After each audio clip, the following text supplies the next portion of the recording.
A partir de agora, Seara Espírita, sua sintonia com a paz. Apresentação: Melissa Tortorialo. Realização: Departamento de Comunicação Social da Aliança Municipal Espírita de Barbacena. No ar, Seara Espírita. Bom dia, querido ouvinte. Começamos agora o nosso programa Seara Espírita, diretamente aqui dos estúdios da Rádio Correio da Serra, também pelo site www.radiocorreiodaserra.com.br e no nosso canal da AME Barbacena, no YouTube. Alegria enorme estar com vocês em mais um programa de rádio e hoje aqui com Geraldo Leburg para falarmos sobre os ensinamentos divinos através das revelações. A gente fez a primeira parte mês passado e hoje a gente vai encerrar esse estudo aqui na rádio, né, dos ensinamentos divinos através das revelações. Vamos falar bastante hoje então sobre as revelações. Acompanhe com a gente no nosso programa Seara Espírita. Mas convido vocês neste momento para fazermos a nossa prece, elevarmos nossos pensamentos a Deus, nosso Pai de infinito amor e bondade, a Jesus, modelo e guia, nosso irmão, a nossos benfeitores espirituais, mentores de luz, nossos espíritos protetores. E neste momento, agradecemos por esta semana que se passou, agradecemos por todas as oportunidades de crescimento, de progresso, de melhoramento íntimo que tivemos ao longo desses dias. Agradecemos pelas bênçãos recebidas, por todo o amparo do mais alto. E se pudermos, Senhor, rogar algo, rogamos o Teu amparo, o Teu auxílio, para vencermos o bom combate, vencermos nossas imperfeições, vencermos nossos vícios morais, vencermos, Senhor, nossa etapa evolutiva nesta encarnação, para que possamos, ao nos desligarmos deste corpo físico que ora nos abriga, termos a certeza de que cumprimos a nossa tarefa da melhor forma possível e assim, Senhor, continuarmos a nossa jornada evolutiva rumo ao Pai. Mestre Jesus, que a Tua paz, que Teu amor envolva todo o nosso querido planeta Terra, alcançando em especial aqueles nossos irmãos que mais sofrem. Seja conosco, Senhor, hoje e por todo sempre. Que assim seja. Bom, vamos começar nosso bate-papo com o Geraldo. Hoje a gente vai falar sobre a segunda etapa, né, dos ensinos divinos através das revelações. Começamos esse estudo em janeiro e vamos agora encerrá-lo nesse programa de fevereiro. Geraldo, a gente precisa fazer uma recapitulação, né, do estudo de janeiro para as pessoas que não puderam assistir à época, ouvir à época, lembrando que a gente tem esse programa no nosso canal no YouTube, então se você quiser assistir o programa com Geraldo do mês de janeiro, é só você acessar o nosso canal AME Barbacena e procurar lá na playlist do Seara Espírita os programas anteriores e você vai encontrar lá também o programa do Geraldo falando essa parte primeira. Mas vamos fazer para a gente aqui rapidinho, Geraldo, uma síntese. Você poderia trazer para a gente uma síntese, uma recapitulação do nosso programa anterior? Um bom dia para você, Geraldo. Bom dia, Melissa. Bom dia, ouvintes da Rádio Correio da Serra. Bom, a revelação ela é algo assim bastante natural e confortável para nós, porque é um direcionamento que quem nos criou nos indica, né, o melhor caminho. E a revelação se dá, né, do Criador para as suas criaturas, as revelações, então, durante todo o tempo. Né? Elas tiveram início, evidentemente, quando as criaturas foram surgindo, né, criadas por esse mestre, né, e continuam até hoje. E numa gradação conforme o estado de adiantamento, o estado evolutivo de cada povo, de cada um de nós, indivíduos também.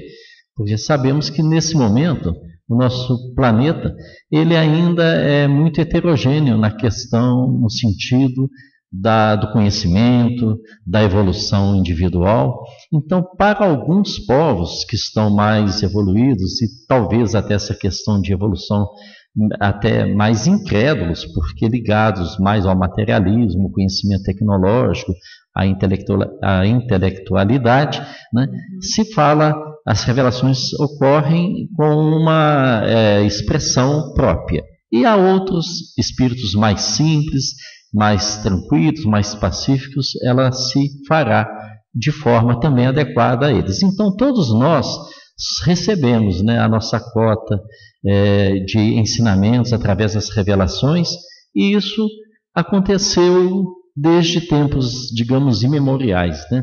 E a característica da revelação, para ser assim rotulada, tem que ser a verdade, tem que ser algo que possa perdurar como verdade que embora durante o tempo, né, o dinamismo do conhecimento da evolução possa fazer com que uma mesma revelação, ela entendida de uma forma, ela possa vir a ser entendida de uma forma mais ampla ainda com o correr do tempo. Então, as revelações são contínuas, mas umas não descartam as outras.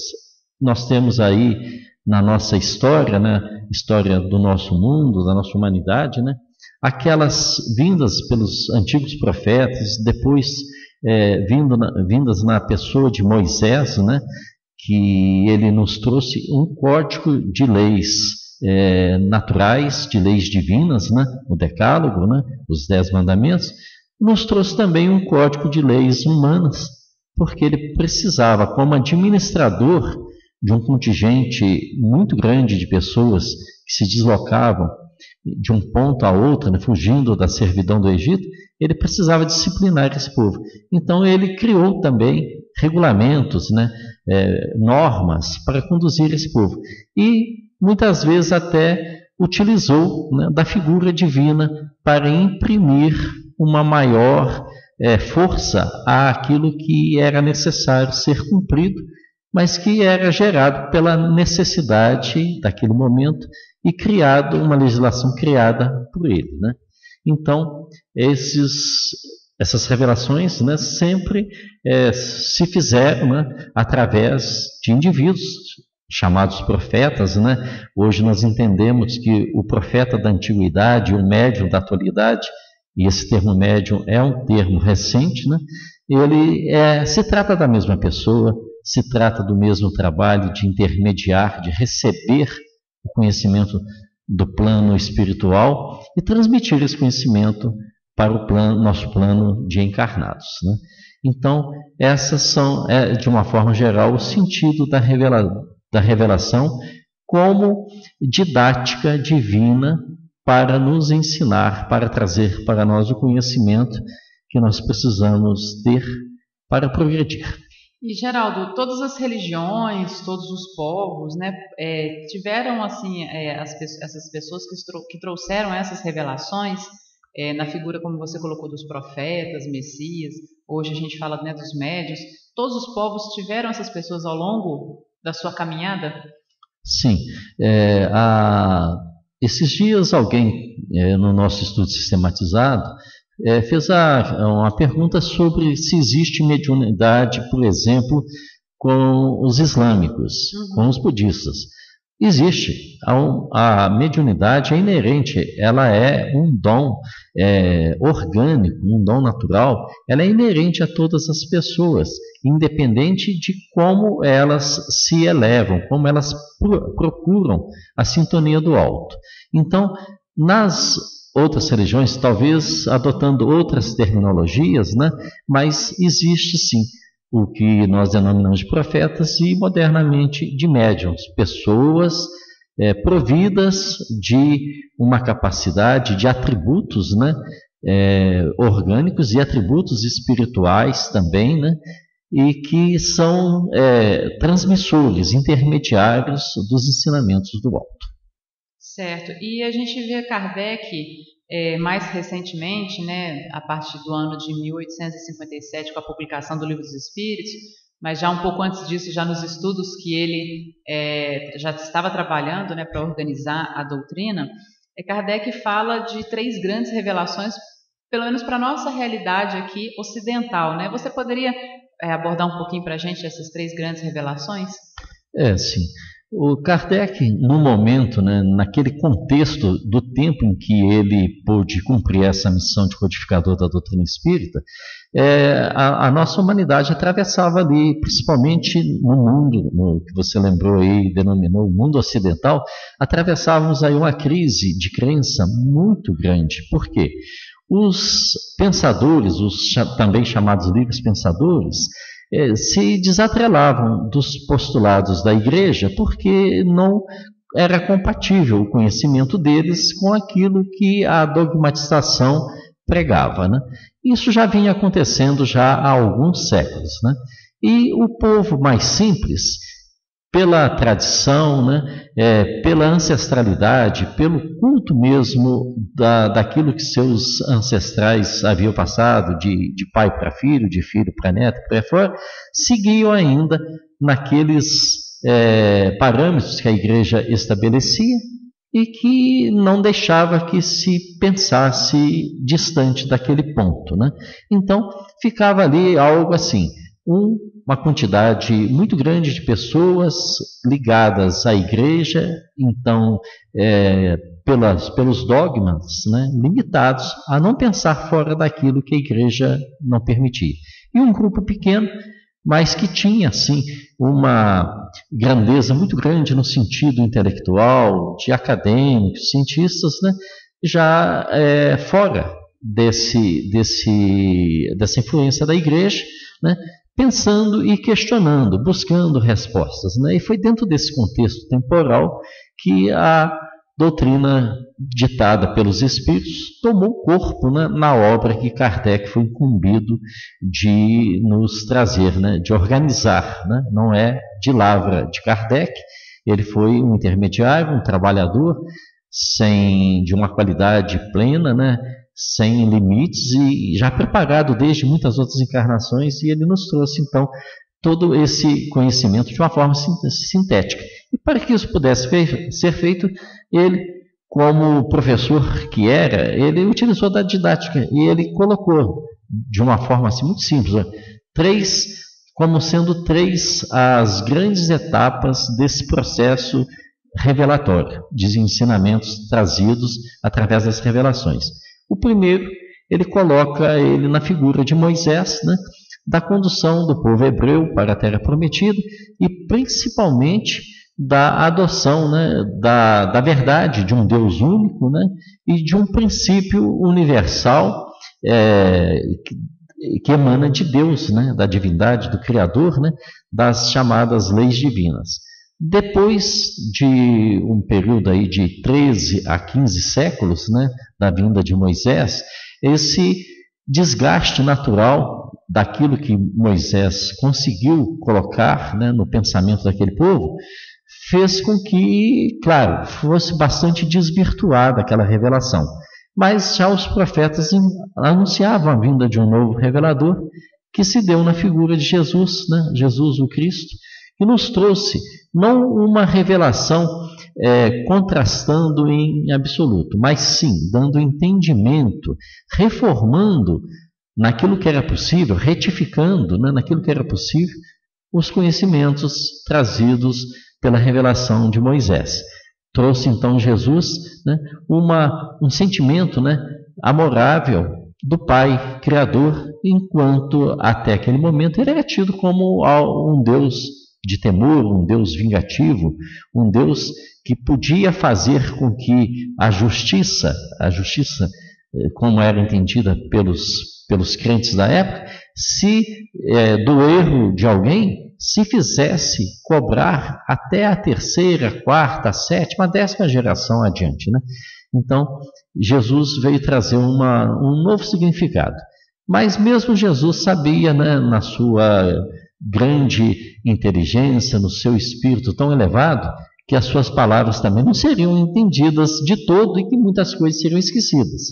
E ele também, como profeta, né, como grande profeta, o maior de todos os nossos profetas, né, ele também anunciou que no tempo certo viria um consolador, viria uma entidade, viria um instrumento que traria para nós o fortalecimento da fé que a gente precisava readquirir muitos, e alguns adquirir porque ainda não a tinham.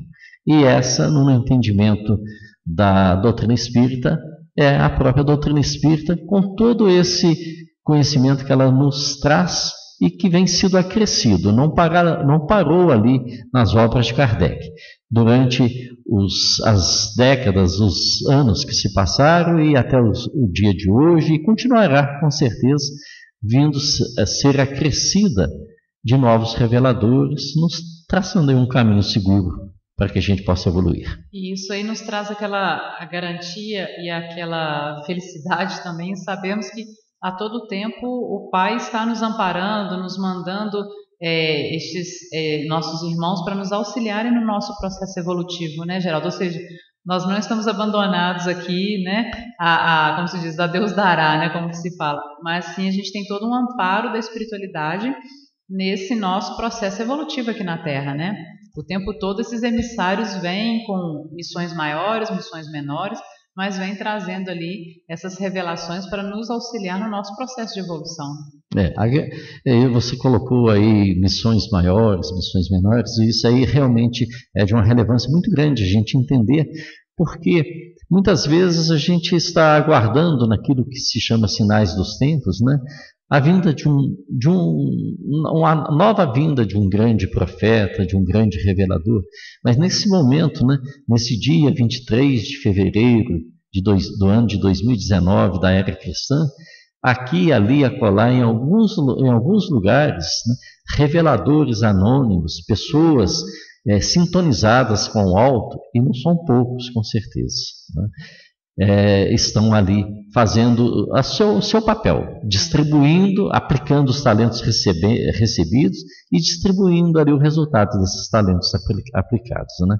Então isso está acontecendo, nós não estamos abandonados, embora muitas vezes a nossa falta de fé nos leva a questionar, né? E achar que está ruim, que está ficando pior e que ainda pode piorar, né? Nós estaremos sempre recebendo, na medida do nosso merecimento e das nossas necessidades, o amparo do alto. É verdade. E quando a gente fala, né, quando Kardec traz para nós de forma bem didática essa questão das 3 revelações, começando com Moisés, em seguida pelo Cristo, né, e agora com a doutrina espírita como o Consolador prometido, né, nós vamos verificar que existe até uma didática divina, por assim dizer, neste processo, né, Geraldo? Porque a gente começa lá com Moisés, nós ainda, enquanto homens ainda muito simples e ignorantes, ou seja, ainda muito vinculados à matéria, né, ainda muito vinculados às questões do terra a terra, com dificuldade de compreensão das questões espirituais. Então a gente vê uma primeira revelação mais rígida, digamos assim, né? Mais direcionadora, mais castrativa no sentido de direcionar aquele povo e sob pena de sofrimento, sob pena da punição divina, porque a revelação mosaica, quando a gente vê em vários pontos do Antigo Testamento, tudo era muito punitivo, né? Não faça isso, porque se você fizer, você vai ser punido assim, assim, assim. Porque Deus ama os filhos obedientes e se vinga, né? Daqueles que não são obedientes. Foi importante num primeiro momento, Geraldo, essa ideia desse Deus temeroso, desse Deus vingativo, desse Deus que realmente era até colocado no Antigo Testamento como um Deus ciumento, né? Foi necessário essa primeira revelação desta forma para a gente? Com certeza foi necessário, sim. Se não houvesse necessidade, Deus, né, na sua sabedoria, teria inspirado de outra forma. E mesmo dessa forma, com certeza não foi um trabalho fácil para aqueles que assumiram essa coordenação, tanto no plano encarnado, quanto evidentemente no plano desencarnado, porque Moisés não seguiu apenas acompanhado de presenças físicas de encarnados, né, pelo deserto, mas também acompanhado de uma constelação enorme, né, de um grupamento enorme de entidades espirituais que intercambiavam, ensinando, intuindo, inspirando aquilo que era necessário. E fazendo com que essa ação não fosse direcionada somente à mente de Moisés, mas a todo um conjunto de colaboradores que ele tinha e que davam a ele também sustentação. E mesmo que em algum momento alguns vieram a sucumbir, né, mas criou-se ali um aparato, né, de forma a que houvesse uma garantia. E ali toda a metodologia ela era aplicada de acordo com a necessidade, a índole ainda selvagem, rebelde, né, de receosa daquele contingente que vinha ali de tempos de escravidão, presenciando e sofrendo talvez toda a sorte ali de vicissitudes, e eles precisavam de uma mão forte. E assim se fez naqueles moldes. Mas tudo tem um tempo. Né? Embora ainda hoje, em algumas questões, a mão forte ainda se faz necessária, porque somos nós ainda insubmissos, mas já existem outros processos, né, muito mais eficientes dentro dessa didática divina que você colocou. É verdade. E aí a gente vê, após uns 1.500 anos aproximadamente, né, após Moisés, nós vemos a vinda do Cristo. Né? Jesus, como governador planetário, vem pessoalmente, né, para nos auxiliar no nosso processo de evolução, trazendo o seu evangelho, a sua boa nova. Fale para a gente um pouquinho, Geraldo, da importância da vinda de Jesus e de Jesus como essa segunda revelação, nos trazendo esse novo caminho, né, e uma nova ideia do Pai, um Pai amoroso, um Pai que permite o recomeço, né, um Deus que trabalha, o Deus na figura de um Pai. Nós temos assim um conhecimento de que vivemos sempre em ciclos, né? E esses ciclos eles têm um início, eles têm o seu ápice e eles acabam, se não renovados, indo para uma decadência. E tudo aquilo que veio no bojo da revelação mosaica, ela chegava a um ponto em que começou a se questionar o que era de fato de Moisés e o que teria sido acrescido, colocado, enriquecendo ou desvirtuando os ensinamentos de Moisés, né? E aí, vamos dizer assim, numa linguagem patológica, de que a humanidade se encontrava numa encruzilhada um tanto quanto doente, precisava de um tratamento. Era necessário um médico que prescrevesse o tratamento e necessário também um medicamento que fosse adequado para que aquele tratamento se fizesse bom, né, e durável. E o médico é Jesus, que veio, né, o nosso espírito maior, nosso exemplo maior, né, a nosso governador espiritual da Terra, que achou por oportuno ele próprio estar no nosso meio, vivenciar aqui conosco 3 décadas e mais alguns anos, de forma a que traçasse indelevelmente, né, um caminho que pudesse dar continuidade aos ensinamentos já recebidos e que sustentasse a humanidade para que ela pudesse prosseguir e estar à altura de receber os ensinamentos. A gente tem então em Moisés, né, a justiça, a lei, a legislação, a lei divina e a lei dos homens. E temos em Jesus todo um ensinamento amoroso, todo um ensinamento afetuoso, espiritualizante, né, nos indicando que não devemos fazer ao nosso semelhante aquilo que não queremos que se nos faça, que devemos aceitar as coisas que acontecem conosco sem revidar, porque de alguma forma elas estão acontecendo para o nosso bem, para nos dar a oportunidade de refletir. Então Jesus trouxe já um ensinamento assim muito amável, e ele utilizou fartamente para nos ensinar, né, da didática das parábolas, que até hoje estão aí presentes, atuais e nos ensinando através dessas histórias contadas por Jesus, né, como a gente pode fazer, como devemos fazer para continuarmos a seguir aí nessa caminhada evolutiva.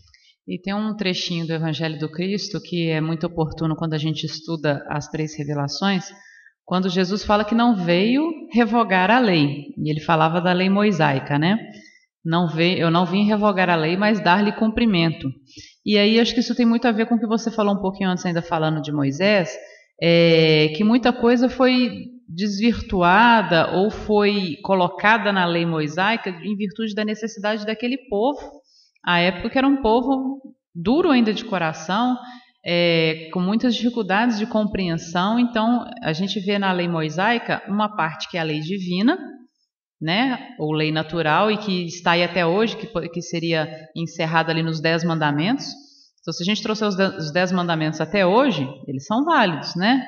Não matar, não roubar, não desejar a mulher do próximo, não honrar pai e mãe. A gente vai ver que são ensinamentos que valem até os dias atuais. Mas tinha muitas coisas na lei mosaica que necessitavam ser revistas, digamos assim, e que o Cristo fez essa revisão no sentido de dar o verdadeiro cumprimento à lei de amor, que é a lei divina, né? E aí a gente vê, quando é apresentada a mulher adúltera, que pela lei mosaica deveria ser apedrejada até a morte, Jesus traz, através dos seus exemplos, através das parábolas, através da sua vivência, ele traz uma nova leitura da lei mosaica. Atire a primeira pedra, mas quem tiver isento de pecado, de erro, né? E aí não sobrou ninguém para tirar a pedra. E a gente vê que Jesus vai fazendo essa transformação da lei mosaica para a lei de amor, aproximando-se Deus deste Pai amoroso que cuida realmente de todos nós, né?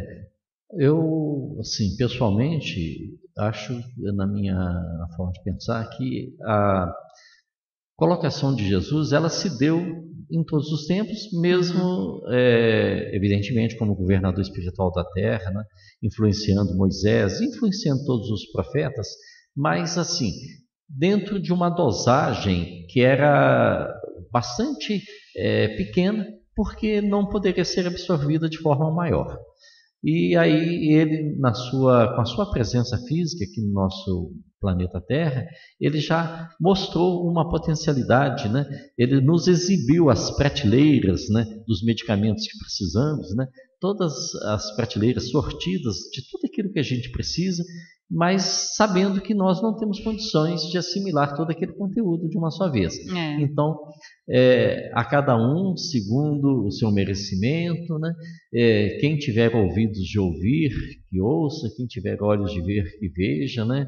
O escândalo virá, mas ai daquele por quem o escândalo vier, e tantas outras palavras, né, ditas ou atribuídas a ele, mas dentro do pensamento dele, com toda certeza, nos colocando que, olha, a humanidade ela tem jeito, ela tem remédio. Nós precisamos dar, né, continuidade, é um processo contínuo de evolução. E precisamos estar principalmente dispostos, termos fé, termos vontade para adquirir o merecimento, né, e seguirmos adiante. É verdade. A terceira revelação, Geraldo, o Espiritismo, né? E a gente vê que o Espiritismo nos revela nossas origens, a razão do nosso viver, nos dá a certeza do futuro, e isso tudo nos auxilia muito no nosso processo evolutivo, né? Com certeza, né? A gente saber, assim, de onde eu vim, quem eu sou, para onde eu vou, né? O que será, por que estou aqui, né? Esse nos dá, né, uma base, né, para que a gente se posicione e com esse entendimento, né, busque dentro desse questionamento um rumo, um horizonte para a gente seguir, né? E essa terceira revelação, a revelação espírita, só fazendo, né, dando a ela um título, ela é o restabelecimento, ela busca o restabelecimento da verdade. Ela é chamada também de lei da verdade, como a de Moisés foi a lei da justiça, a de Jesus a lei do amor, então ela é chamada de a lei da verdade. Mas, de fato, é o restabelecimento da verdade, porque não existe verdade maior do que aquela que o Cristo em pessoa nos trouxe aqui, né? De amar a Deus e ao próximo como a nós mesmos, né?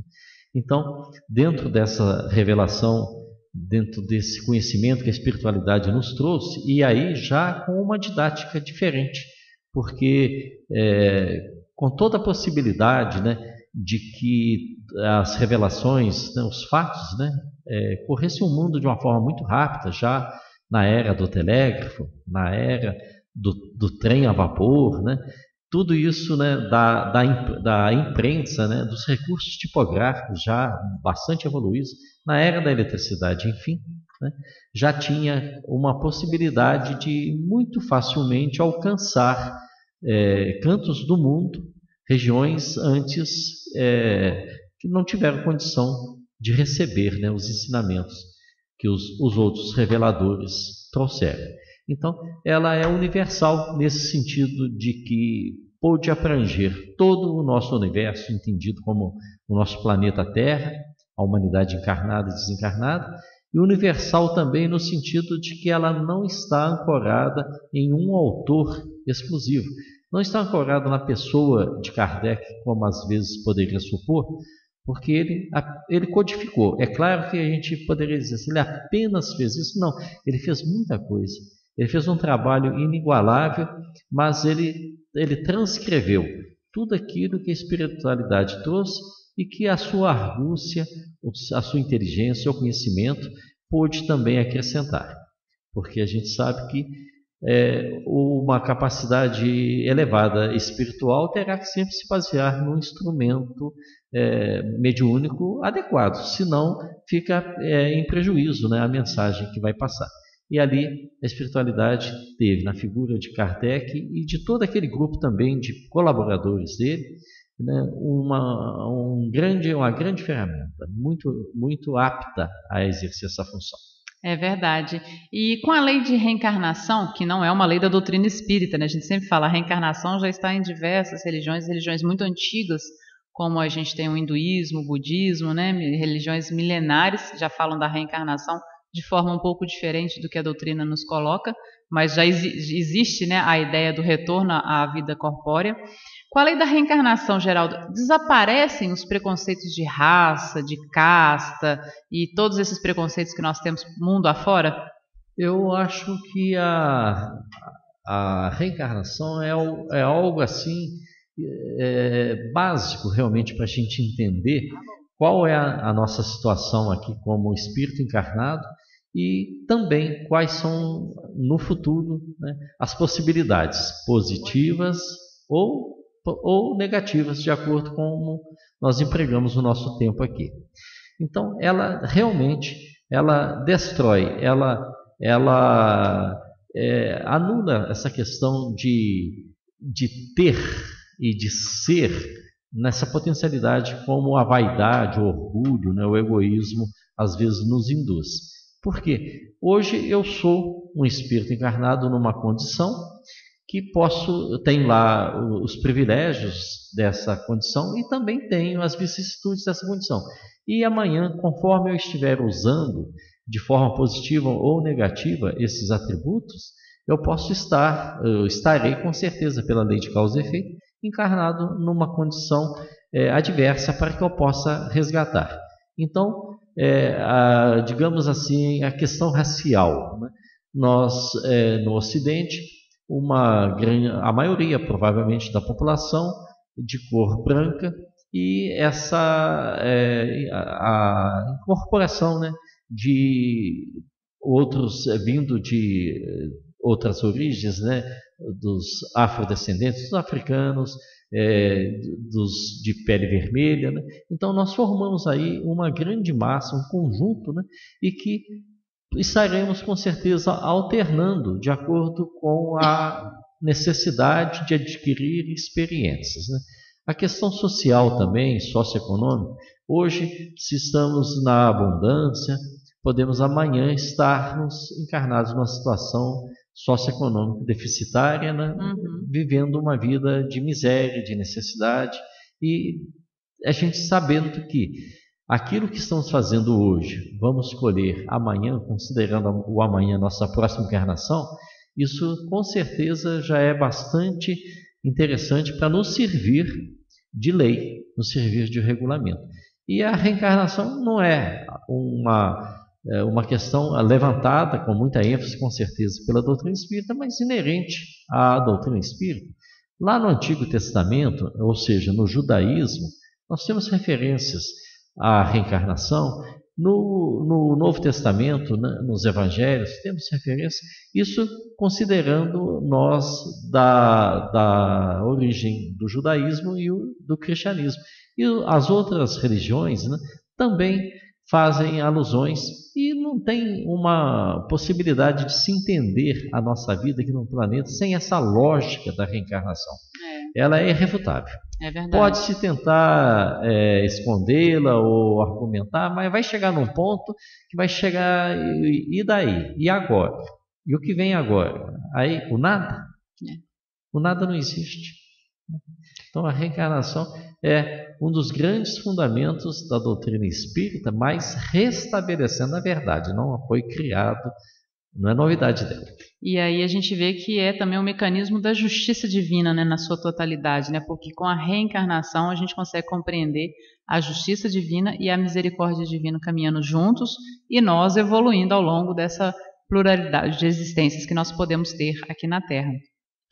Só para a gente retificar aqui a divulgação do documentário Pacificar, então vai acontecer amanhã, domingo, dia 24, às 23 horas, e no sábado, dia 2 de março, também às 23 horas, e você pode assistir no canal pela Rede Nacional, pela TV NBR, ou também pelo site de navio, nbr.gov.br. Fica aí a nossa retificação. Bom, Geraldo, o espírito é a alma que sobrevive, né, ao corpo, ou seja, o corpo desencarna, falece, né, mas o espírito continua a sobreviver, né, sendo que o corpo então é um acessório, né, é uma vestimenta, digamos assim, sujeita à destruição. Isso também nos faz refletir sobre aquilo que nós devemos dar a verdadeira importância, ao verdadeiro valor, que são as nossas questões espirituais. Correto? Sim, a espiritualidade é a essência, né? Mas também não podemos desprezar a materialidade, exatamente, que é transitória, porque esses dois fatores, eles se estão juntos, eles estão em cumprimento de uma grande lógica, né? Atendendo às nossas necessidades evolutivas. Então nós estamos encarnados, estamos tendo essa oportunidade, precisamos utilizar bem das características, dos atributos, das faculdades do estado encarnatório que vivemos, utilizar bem o nosso tempo, os nossos recursos físicos, os recursos da natureza que nos envolve e daí, né, deixarmos também a nossa marca positiva, a nossa marca de fizemos alguma coisa, fizemos a diferença, melhoramos o mundo que nós estamos vivendo. Essa semana nós tivemos aqui na nossa cidade de Barbacena, né, digamos que, né, um verdadeiro dilúvio aí na noite de quarta-feira, né, uma chuva de uma intensidade muito grande, né, e o que a gente viu na quinta-feira de manhã cedo, pelo menos nos trajetos que eu percorri, foi que um grande acúmulo de detritos, de lixo, e que com certeza fizeram com que as consequências do efeito da chuva se tornassem mais drásticas. E aí, olha só, a gente indo lá no Antigo Testamento, daquele Deus que punia na terceira, na quarta, na sétima, na 10ª geração, vamos agora pensar dentro da lógica da reencarnação. Seremos, com certeza, a terceira, a quarta ou a sétima ou a 10ª encarnação novamente. Geração, aliás, novamente. Por quê? Desencarnando, passando um lapso de tempo, né, no mundo espiritual e imperfeitos que somos, com a necessidade de voltarmos à materialidade carnal, estaremos daqui a algum tempo, né, um lapso de tempo, sei lá, 30, 40 anos, menos talvez do que isso, vivendo aqui. Então, tudo aquilo que estamos deixando de fazer agora trará consequências das quais nós seremos inseridos no nosso retorno aqui. Aí, nesse sentido, sim, estaremos sendo punidos na terceira, na quarta ou em outras gerações, né? Então, a reencarnação já está nos ajudando muito a pensar nisso, gente. Não vamos cuidar do meio ambiente para que quando voltarmos aqui, possamos ter uma fonte de água limpa, possamos ter uma qualidade de vida. Se pensarmos de forma diferente, é só dessa vez, não existe reencarnação, Até assim, muitos, né, justificariam, o que não é uma justificativa correta. Mas nós sabemos que é uma questão lógica a reencarnação. Precisamos cuidar do que nós temos, do que nós recebemos, para que possa ser usufruído na nossa próxima estada aqui. E para a gente finalizar, Geraldo, chegando já quase ao final do programa, esse capítulo também fala sobre os falsos profetas, né? Dá para você fazer para a gente uma síntese dos falsos profetas dentro dessa ideia das 3 revelações que a gente está trabalhando? Bom, as revelações, elas são constantes, contínuas, intensas e com ocorrências em todos os momentos. Então, todos os tempos tivemos a presença de reveladores, né, imbuídos do bem e que vieram trazer os acréscimos de conhecimento necessários ao nosso progresso. Mas também estivemos sujeitos à presença de falsos reveladores, falsos profetas, né, ou reveladores que em um determinado momento, por descuido, eles caíram em atitudes equivocadas. E isso a gente não vamos nos referir a nenhum caso específico, mas sabemos que é muito comum essa ocorrência, né, de pessoas que, estando equivocadas sobre determinada coisa, determinado assunto, determinada situação, mesmo assim acreditam ser donas daquela verdade, aquela verdade para elas, para o conhecimento delas, é a verdade verdadeira, usando um pleonasmo, e estão tentando colocar esse posicionamento como algo vindo de um plano mais elevado, para dar autoridade a essa afirmação.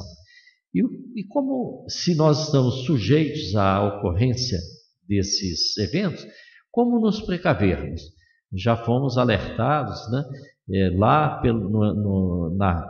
no Evangelho de Jesus, notadamente, né, numa epístola que a gente vai citar aqui, do apóstolo João, né, que ele diz que não devemos crer em qualquer espírito, que devemos, sim, experimentar se os espíritos são de Deus, porquanto muitos falsos profetas se têm levantado no mundo. Essa advertência que ele nos fez é reflexo daquilo que ele aprendeu na vivência com Jesus. Ele, né, como profeta também, como revelador também, João, né, recebia também da espiritualidade toda essa gama de conhecimento e incumbido estava e nos trouxe, né, na sua lavra, nessa primeira epístola, esse alerta. Precisamos nos precaver porque muitos poderão se aproximar se dizendo portadores de grandes notícias, de grandes revelações e tentando com isso tirar um proveito próprio, um proveito pessoal dessas pseudo-revelações. São os falsos profetas, também chamados de falsos cristos.